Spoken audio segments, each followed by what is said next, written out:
Eh, qué cosa que tenemos que hablar siempre de problemas, ¿eh? La verdad que estamos viviendo en la Argentina, en la provincia de Buenos Aires, en nuestro pueblo, problemas.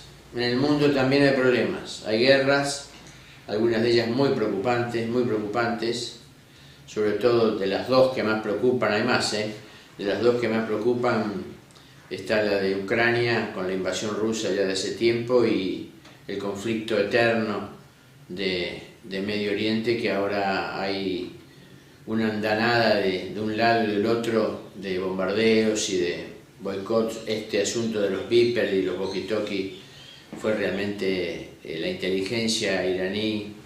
Pero bueno, eso trae más violencia y bueno, estamos en un mundo violento. Entonces, la verdad que a mí me gustaría tener esta columna y darle siempre buenas noticias. Y bueno, soy optimista. Usted sabe que tengo un lema en mi vida, tuve muchos revolcones y bueno, y aquí estoy de todo tipo. Yo voy a abrir una puerta, está cerrada. Voy a abrir otra puerta, está cerrada. Al lado mi propia puerta. Y entro por ahí. Y yo creo que esto es lo que tenemos que hacer en esta época de contratiempos, en esta época donde no se pueden dar noticias buenas. En las redes, salvo los memes y algunas bromas, todo lo demás son enfrentamientos. Así que bueno, vamos a tratar de tocar un tema hoy que es un tema problemático, pero hay que tenerlo en cuenta. Hay que tenerlo en cuenta porque se toca superficialmente. Usted sabe que es un tema para otra columna pero se lo voy a anticipar. El reemplazo del periodismo y el reemplazo del periodismo de investigación y del periodismo de la entrevista por la noticia dada en las redes. Y cómo el Instagram, como los canales propios de los periodistas han suplantado el periodismo tradicional. Tiene sus cosas buenas, pero hay una cuestión muy peligrosa que ya se la vamos a explicar. Fíjese que la mayoría de los periodistas, o algunos por lo menos ya, como Longobardi y otros, que tenían programas de televisión, puede ser que sigan con el programa de televisión, pero ya tienen su propia plataforma. Quiere decir que hay un cambio que dan estas tecnologías nuevas sobre el periodismo tradicional. Y tiene sus ventajas, pero tiene una desventaja muy interesante que la vamos a tocar. Bueno, hoy entonces, para no hacer tanta introducción, vamos a hablar del tema de la salud. Me parece un tema que es muy importante, creo que es una cuestión que se toca superficialmente y se toca cuando uno lo necesita. Y observa al vecino, observa al jubilado, observa al que se quedó sin obra social o al que abandonan la prepaga. Y bueno, qué lástima que está sucediendo, pero cuando uno lo necesita, recién se da cuenta. Entonces, antes que usted lo necesite, o si lo está necesitando y padeciendo, ya vamos a hablar de algunas cosas.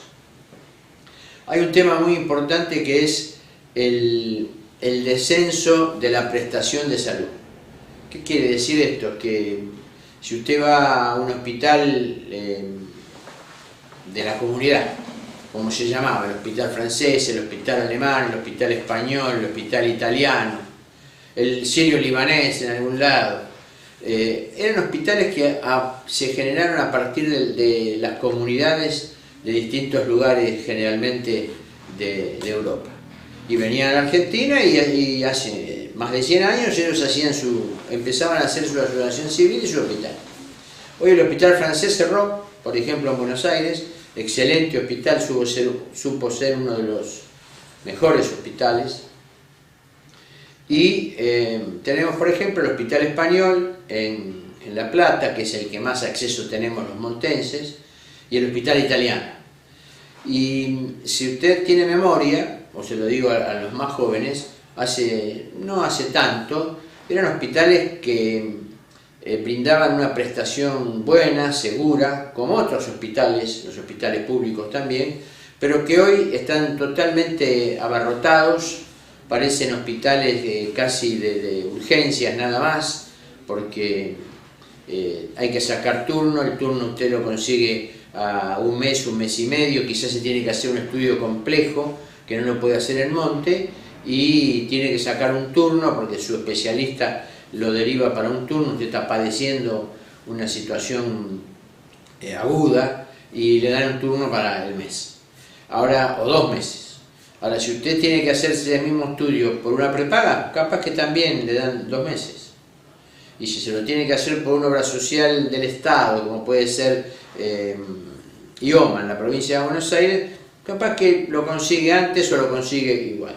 Quiere decir que ya no es un problema de la prestación médica, sino que es un problema de la infraestructura y de la disposición que tiene el recurso humano, médico, para no hablar médico, del sistema de salud, porque tenemos que hablar de un sistema interdisciplinario, no es solamente el médico, es un sistema donde hay varios efectores de salud, y hay una transferencia de los sectores privados que están recibiendo por ahora la gente que viene de los hospitales públicos, porque al profesional de la salud no le conviene ya estar en un hospital público.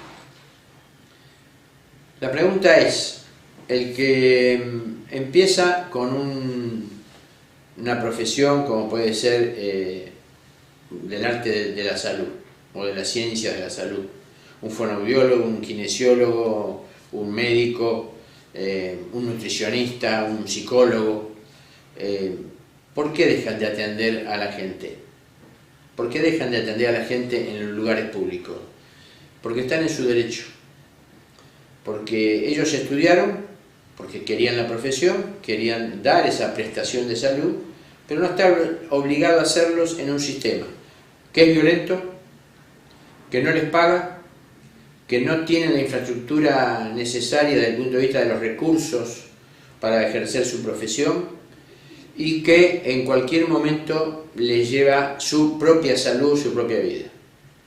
Hay una estadística, yo le voy a hablar de la de España, no le voy a hablar de la de acá todavía, pero de acá han aparecido, donde el 50% de los profesionales de la salud que atienden en hospitales públicos están dependiendo ya de drogas como la benzodiazepina, ansiolíticos, para que usted lo entienda, del Trapax, del lorazepam, están dependiendo. ¿Por qué? Porque es la única forma que tienen de poder aguantar esa crisis de estrés que les provoca la atención al público. Un público que no los entiende, porque cada cual va con su urgencia, un público que es intolerante, un público que si le va mal al profesional o si no puede ofrecer las expectativas que tenía la familia del enfermo, en el peor de los casos que el enfermo esté mal o fallezca, tiene que enfrentarse a los familiares sin ninguna pared o sin ninguna protección. El profesional de la salud entra y sale del hospital como cualquiera y ahí muchas veces es agredido porque no llegó con su turno, porque dieron un sobreturno. Entonces, la salud privada en lo que es a la prestación de consultorio externo e internación está en crisis. Acá en Monte ya lo sufrimos hace muchos años.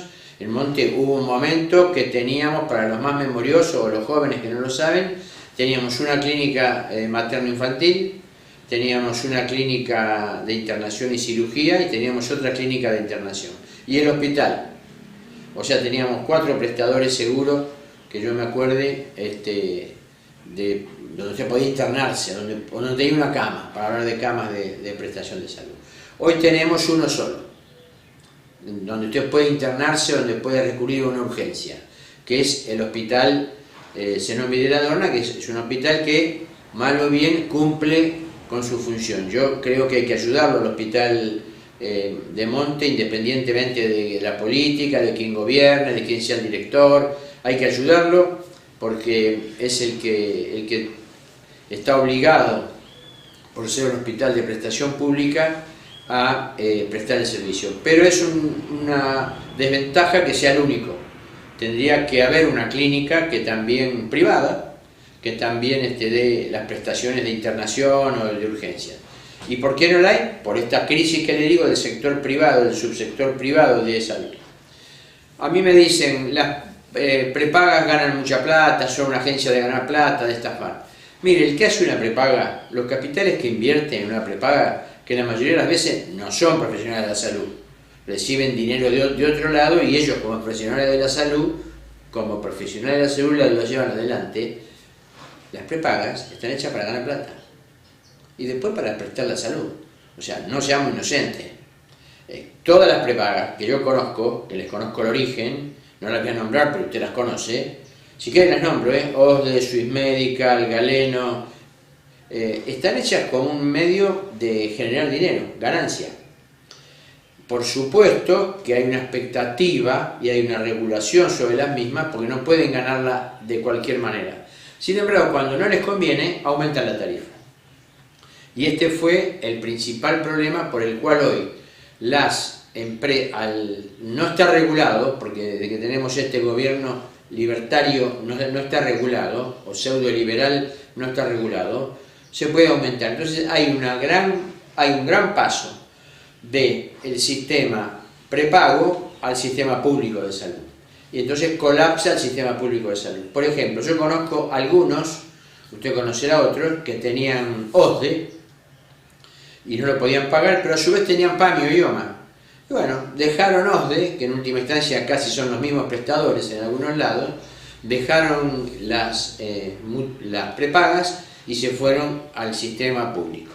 Y esto también colaboró con el sistema de colapso que nosotros hoy estamos teniendo en la prestación de salud. Es un tema muy importante también, no quiero olvidarme, de las obras sociales. Usted sabe que nosotros estamos en este tema hace muchos años y hay que ponerse a pensar, las obras sociales como están concebidas son casi las únicas en el mundo. O sea, ya no quedan obras sociales que dependan, el sistema de salud es de otro tipo, es universal en algunos países, pero en la Argentina nosotros tenemos un sistema de salud que hay un subsector que es muy importante, que es el de las obras sociales, o sea, el de los gremios, el de los sindicatos, y después están las obras sociales, por ejemplo, de los empleados públicos, como el IOMA. Bueno, las obras sociales, la verdad, independientemente de las críticas que se le pueda hacer, no tanto a la obra social en sí o los profesionales de la salud, sino como a los que la dirigen, a los sindicalistas que se llenan de plata, que roban con las obras sociales, que entran en tongo con las obras sociales y con la prestación de salud. Ellos viven con medicina privada, se atienden en los mejores sanatorios de la ciudad de Buenos Aires o en la clínica muy importante de los Estados Unidos, o sus familiares, y acá lo obligan a los afiliados a ser mal atendidos. O sea, el sistema en general de las obras sociales no es malo, es bueno. Por supuesto que hay que abrirlo. Usted no está obligado a tener, ya pasa, la misma prestación o la obra social de su gremio. Puede elegir otras, hoy ya se puede hacer eso, y no me parece mal. Pero bueno, la obra social da como subsector de la prestación de salud, da una prestación buena, por decirlo de alguna manera, y me repito con prestación. Son dispositivos efectivos.